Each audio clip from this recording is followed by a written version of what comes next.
Saudara bakal cawapres Koalisi Perubahan yang juga Ketum PKB Muhaimin Iskandar tidak memenuhi panggilan KPK untuk diperiksa sebagai saksi kasus korupsi di Kemnaker. KPK tegaskan kasus Muhaimin tidak terkait proses politik. Sementara Pukat UGM meminta KPK transparan dalam menangani kasus ini.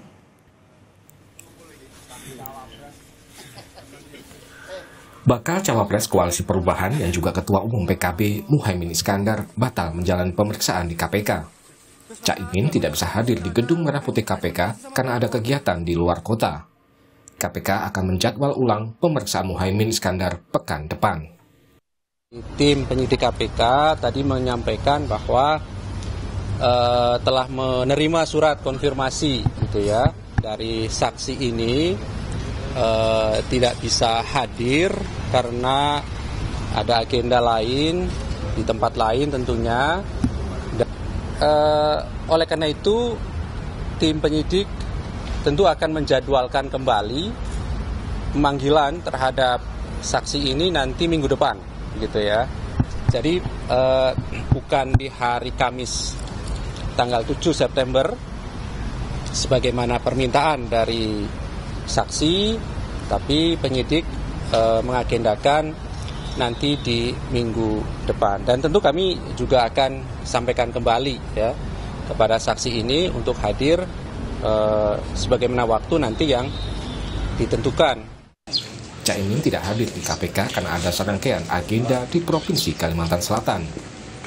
Muhaimin Iskandar dipanggil KPK sebagai saksi kasus dugaan korupsi proyek pengadaan sistem perlindungan TKI di luar negeri. Kasus ini terjadi pada tahun 2012 lalu atau saat Caimin menjabat sebagai Menteri Tenaga Kerja dan Transmigrasi. KPK menegaskan pemanggilan bakal cawapres Koalisi Perubahan ini tidak terkait proses politik. Menurut KPK, penyidikan kasus ini sudah lama dilakukan. Sudah ada proses penyidikan, begitu ya. Yang itu dilakukan jauh-jauh hari sebelum kemudian ada isu-isu yang berkembang saat ini terkait dengan proses politik. Sekali lagi kami tegaskan, ini tidak ada kaitannya sama sekali dengan proses-proses politik dimaksud, begitu ya. Lembaga Pusat Kajian Anti Korupsi atau Pukat UGM menyatakan, agar kasus Muhaimin tidak menimbulkan kesan politis, KPK harus transparan dalam menangani perkara yang telah berumur 10 tahun ini. Sebaiknya Caimin datang, ya, tetapi KPK juga harus transparan. Bagaimana proses yang dilakukan oleh KPK atas kasus yang sudah lebih dari 10 tahun usianya ini, tiba-tiba kemudian kasus itu sekarang diproses. Nah, KPK perlu menjelaskan kepada publik, apakah perlu waktu 10 tahun untuk menyidik sebuah perkara sampai kemudian perkara itu naik ke tahap penyidikan. Menko Polhukam Mahfud MD menyatakan proses pemanggilan KPK terhadap Ketua Umum PKB Muhaimin Iskandar bukan politisasi hukum. Menurut Mahfud, Muhaimin dipanggil KPK hanya untuk diminta memberi keterangan. Dipanggilnya Muhaimin oleh KPK ini bukan politisasi hukum, tetapi proses hukum biasa. Ya. Karena menurut saya politisasi hukum itu artinya menggunakan hukum sebagai alat politik untuk kepentingan politik. Sedangkan ini kasus ini kan sudah lama. Sudah lama dan terjadi ketika Muhaimin menjadi Menteri Tenaga Kerja. Ya, tersangkanya sudah ada. Jadi karena ini proses hukum, jadi menjadi sambungan-sambungan Muhaimin itu, ya diminta memberi keterangan saja. Seperti dulu saya, ya, seperti dulu saya waktu Pak Akil itu di OTT, saya dipanggil juga. Orang berteriak, wah itu Pak Mahfud kena terlibat dalam kasus korupsi Pak Akil Mokhtar gitu. Lah saya itu kesana. Selamat menunaikan ibadah sholat maghrib untuk Anda yang berada di wilayah Jakarta dan sekitarnya. Kita lanjutkan sampai Indonesia Malam. Saudara, kita akan dalami kasus pemanggilan Muhaimin Iskandar di kasus dugaan korupsi di Kemnaker 2012 bersama Sekjen Partai Nasdem Hermawi Taslim. Bang Taslim, selamat petang. Kita juga akan sapa mantan penyidik KPK Yudi Purnomo. Mas Yudi, selamat petang. Selamat petang, Mbak. Mas Yudi, ini kasus sudah lebih dari seabad, kenapa bisa muncul lagi pas banget sehari pasca deklarasi? Kenapa ini momentumnya yang pas atau ada maksud lain? Jadi Anda sebagai mantan penyidik KPK pasti lebih mendalami kasus ini. Ya, itulah yang menurut saya sangat menarik ya. Di tengah kondisi perpolitikan yang sudah mulai mengkerucut, sudah semakin pendek waktunya ke pemilu, ya tiba-tiba ya ada pemanggilan terhadap salah seorang yang kemarin deklarasi. Ya tentu bagi saya ini dan juga bersama masyarakat yang lain kan menjadi tanda tanya ya. Apalagi kasus yang menarik gitu ya. Ini kan kasus yang kurang lebih 10 sampai 11 tahun yang lalu. Artinya ini bukan kasus yang butuh penanganan cepat ya, seperti misalnya OTT. Kalau OTT ya sudah tidak mungkin lagi bisa ditunda-tunda ya, karena kasusnya baru, butuh gerak cepat untuk mengungkap kasus ini, butuh penggeledahan di tempat-tempat yang dicurigai ada barang bukti, butuh orang-orang yang segera untuk ditangkap. Nah, artinya kalau misalnya kasusnya sudah terjadi gitu kan, saya pikir ritmenya itu bisa bisa diolah lah gitu kan. Ini kan bagian dari strategi penyidikan menurut saya. Iya, jadi nggak mesti juga habis deklarasi besokannya dipanggil ya? Betul, ini kan suatu hal yang menurut saya kan sebenarnya kan kami penyidik gitu ya kan sudah paham lah mengenai kondisi, kan kami membaca berita ya kan, kami kemudian menganalisis dan sebagainya gitu kan. Hukum itu kan bukan artinya bahwa kita saklek gitu kan. Kita tentu harus ada strategi-strategi gitu kan, baik oleh penyidik maupun atasan penyidik ya, yaitu penyidikan maupun pimpinannya. Oleh karena itulah maka ya saya melihat bahwa apa perlunya atau urgensinya gitu ya dipanggil saat ini gitu untuk kasus yang 11 atau 12 tahun yang lalu. Itu saja pertanyaan yang harus dijawab oleh KPK. Kok ini kan tidak seurgen misalnya OTT gitu kan, seperti itu. Oke, Mas Yudi bilang, mantan penyidik KPK bilang apa urgensinya dipanggil saat ini di tengah situasi politik yang lagi rame-ramenya bahas Caimin baru deklarasi. Kalau Anda, Bang Taslim gimana? Ya, jadi menurut saya sangat wajar kalau masyarakat punya pertanyaan kepada KPK. Perkara sudah sedemikian lama, seperti tadi Yudi itu kan mewakili pandangan umum masyarakat. Tetapi biar kita positive thinking saja, menurut saya ini pemanggilan biasa untuk melengkapi keterangan tentang keberadaan Pak Muhaimin waktu itu. Walaupun timbul pertanyaan lagi, mau nanya itu kok nunggu 12 tahun, mau nanya itu kok menunggu setelah deklarasi. Jadi pertanyaan-pertanyaan seperti itu selalu muncul di tengah sikap kritis masyarakat. Tapi poin saya enggak apa-apa, kita cek saja, kita uji saja. Tadi dari kawan-kawan PKB saya dapat kabar Pak Muhaimin ada di Kabupaten Tanah Laut, Kalimantan Selatan. Beliau sudah terjadwal lama, dan mereka mengatakan mereka ingin cepat. Maka tadi juga mereka itu meminta hari Kamis. Tapi ini menjadi pertanyaan lagi. Biasanya KPK itu kepingin cepat, sekarang malah kepingin lambat. Ya kan? Jadi kita tidak mau seuzon, kita positif saja. Seperti kata Pak Mahfud, ini bagian dari proses hukum. Dan sebagai orang yang berlatar lawyer, saya juga berpendapat hampir sama bahwa ini pertanyaan untuk melengkapi keterangan dari para pemberi keterangan terdahulu. Sekali lagi, hal-hal yang seperti ini menurut saya harus ada cara bertindak yang lebih produktif. Seperti ini kan jelas mengganggu masyarakat kan. Karena Pak Muhaimin ini seorang pimpinan partai besar, punya banyak pendukung. Kalau dipanggil pada saat begini pasti muncul cara pandang Pak Yudi tadi itu mewakili banyak cara pandang. Saya juga banyak dapat. Bang Taslim, tapi gini, ketika barusan Bang Taslim menjelaskan cenderung lebih tenang, cenderung bagaimana kemudian mengamini jawaban Pak Mahfud bahwa ini sekedar meminta keterangan, meminta konfirmasi, bukan diperiksa. Ini dua hal yang berbeda kalau versinya Pak Mahfud. Tapi kalau tadi kita mendengar komentarnya Gus Coy, Ketua DPP Nasdem, Gus Coy itu lebih berapi-api dan menganggap bahwa ini jelas politis kalau kita lihat dari timingnya, kalau kita lihat bagaimana kemudian dikaitkan dengan tadi pernyataan dari Pak Yudi, yang Mas Yudi yang juga tadi menyatakan sebenarnya penyidik bisa memilih timing yang nggak mesti mepet-mepet juga, kecuali ini kasusnya OTT. Kalau itu benar yang kita pertanyakan, mengapa sekarang?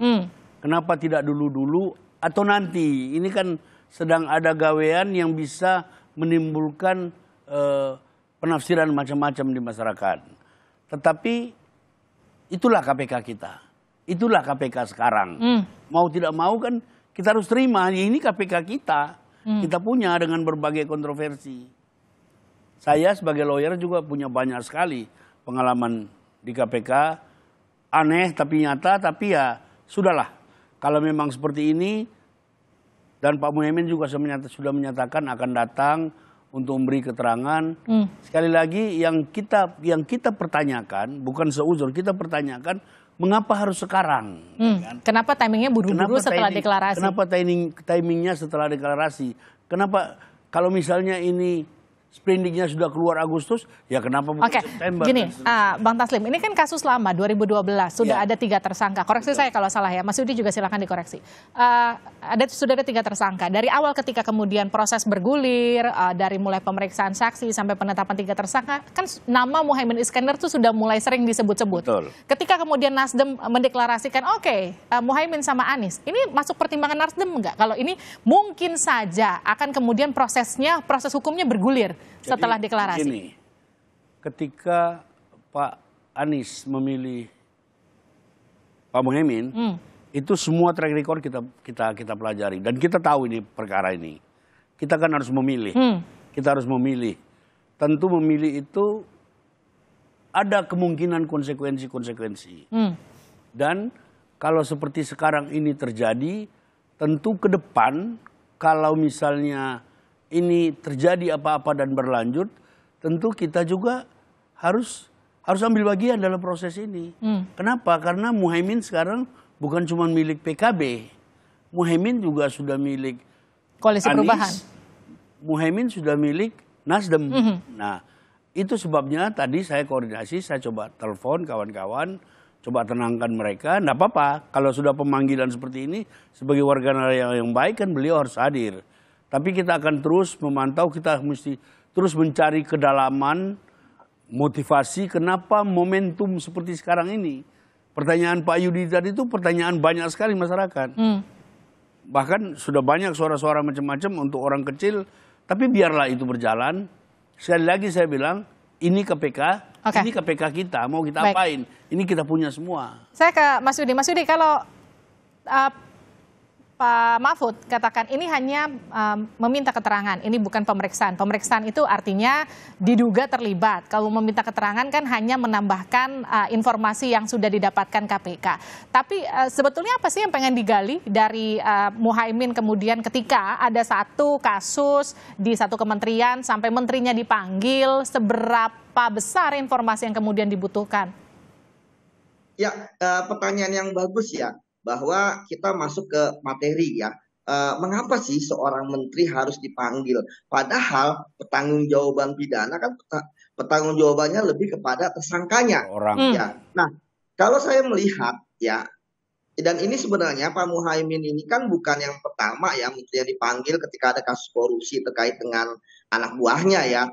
Sudah berapa kali ya keterangan yang diambil gitu ya. Pertama tentu terkait dengan tupoksinya yang bersangkutan gitu ya, sebagai seorang menteri bagaimana pertanggungjawabannya terhadap misalnya anggaran ataupun pengadaan barang dan jasa yang ada di kementeriannya. Kemudian yang kedua terkait dengan penyidik ya, ketika menemukan ada keterangan saksi, ada barang bukti, tentu ini akan dikonfirmasi ya kepada yang bersangkutan. Apakah yang bersangkutan ini itu mengetahui seperti itu. Kemudian yang ketiga yang paling penting adalah bahwa dalam polemik yang terjadi, saya melihat bahwa kita harus mengedepankan asas praduga tidak bersalah.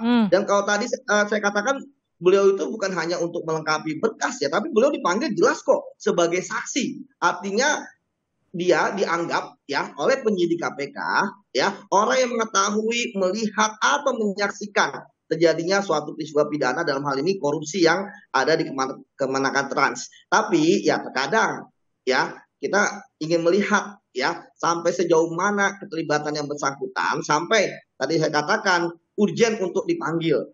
Apakah misalnya keterangan-keterangan dari Sekjen Cukupkah dari sekjen ketika saat itu? Apakah keterangan dari misalnya panitia pengadaan barang dan jasa sudah cukup dan sebagainya? Ini kan sebenarnya yang harus dikelirkan gitu. Karena sampai saat ini saya sendiri melihat ya dari pemberitaan belum melihat hal yang urgent gitu kan. Belum ada orang-orang yang terkait atau terlibat itu berbicara di media bahwa mereka mengetahui keterlibatan dari Menaker Trans saat itu, misalnya dalam hal menyuruh melakukan, gitu kan, atau kemudian berhubungan dan sebagainya. Jadi saya belum melihat hal yang seurgent itu. Gitu. Kalau misalnya ternyata kemudian dipanggil hanya untuk berbicara secara formal mengenai tanggung jawab sebagai menteri, kemudian proses pengadaan, saya pikir itu bisa dilakukan oleh saksi-saksi yang lain, sekjen saat itu misalnya, seperti itu. Namun sekali lagi kita kembali bahwa hukum harus tegakkan, walaupun langit runtuh, artinya bahwa ya ini sudah dipanggil, ya tentu KPK harus memeriksa. Tidak mungkin untuk tidak diperiksa, seperti itu. Mas Yudi, ini kan sejumlah lembaga anti korupsi kan menyatakan, oke, periksa aja Caimin, tapi kemudian dibuka setransparan mungkin proses pemeriksaannya gitu, proses penyidikannya. Anda melihatnya gimana? Ya, memang benar. Ini kan surat panggilan sudah dilayangkan. Tidak mungkin itu dibatalkan. Justru nanti akan membawa hal yang buruk lah bagi nama KPK ya. Nah, tapi saya melihat bahwa pasca ya pemeriksaan gitu kan, tanpa membuka hal yang rahasia gitu ya, cari material, itu KPK harus membuka. Ya, misalnya terkait pertanyaan-pertanyaan apa yang urgent, yang harusnya hanya bisa dijawab oleh Caimin ini. Oke, gitu. Terakhir nih ke Mas Yudi sebelum saya ke Bang Taslim. Mas Yudi, ini kan kasusnya udah lebih dari 1 dekade ya, sekitar 11 tahun kasusnya di 2012, sekarang udah 2023. Sebagai penyidik KPK dulu, emang seberapa susah sih nyari data, bukti yang sudah terjadi lebih dari 1 dekade? Kalau saya Mbak, selama di KPK, saya tidak pernah menangani kasus sampai lebih dari 5, 6, 7 tahun. Misalnya kasus Senturi itu kan setelah beberapa tahun gitu kan, kemudian IKTP nggak ada yang lebih dari 10 tahun. Makanya ini bagi saya juga pengalaman menarik. Mengapa kalau udah lebih dari 10 dekade, saya nggak tahu apa saksinya masih ada, apakah saksinya masih bekerja atau pensiun, apakah masih hidup atau meninggal, dokumen-dokumennya seperti apa, itu tentu akan ada kerumitan sendiri. Tapi itu teknis lah. Sekarang yang dilakukan adalah sudah ada tersangkanya ya, artinya dalam ekspos ya sudah ada bukti-bukti terkait dengan tersangkanya tersebut. Nah, tapi sekarang apakah ada keterlibatan pihak lain? Ya, inilah yang akan ditelusuri oleh penyidik. Walaupun memang perdebatannya adalah apakah momentumnya tepat atau tidak, seperti itu, Mbak. Sebenarnya lebih ke momentum ya kalau Anda menekankannya, Bang Taslim. Setelah ada pemanggilan KPK, ada pernyataan dari Caimin langsung nggak ke Pak Surya Paloh misalnya atau ke Anda dari? Nggak ada pernyataan apa-apa. Karena ini sebuah peristiwa biasa, pemanggilan biasa, dan kepada teman-teman PKB memang kita memberi saran supaya datang dan seterusnya. Sekali lagi yang sebenarnya menimbulkan pertanyaan publik, seperti dikatakan Yudi tadi, ini timingnya. Apakah harus sekarang? Setelah sekian tahun, apakah harus sekarang? Nah, itu menimbulkan berbagai spekulasi di tengah menurunnya pandangan dan kepercayaan masyarakat terhadap KPK. Jadi sebenarnya kita prihatin, kita sayang dengan KPK. Tapi apa yang dilakukan sekarang ini kan menimbulkan banyak lagi spekulasi tentang hal-hal yang tidak mengembirakan, yang tidak baik buat penegak hukum. Tapi poin saya adalah satu, azas praduga tidak bersalah harus tetap kita hormati pada saat yang bersamaan, dan prinsip equality before the law juga harus kita hormati. Oke, jadi Bang Taslim, Anda melihat ini murni hukum atau ini ada tambahan unsur politis? Saya lihat ini murni hukum dengan pertanyaan timingnya. Ini publik kan orang sekarang cerdas. Kok tiba-tiba jadi begini? Oke, dan Nasdem meminta Caimin untuk datang? Kita minta Caimin untuk datang karena surat panggilan itu sudah diterbitkan, harus dilaksanakan. Kita minta Caimin datang, dan apabila manakala Caimin membutuhkan teman dialog, membutuhkan bantuan dan segala macam, kita ini sudah bersama-sama. Oke, terima kasih Bang Hermawi Taslim, terima kasih juga Mas Yudi Purnomo sudah bergabung bersama kami di Sapa Indonesia Malam.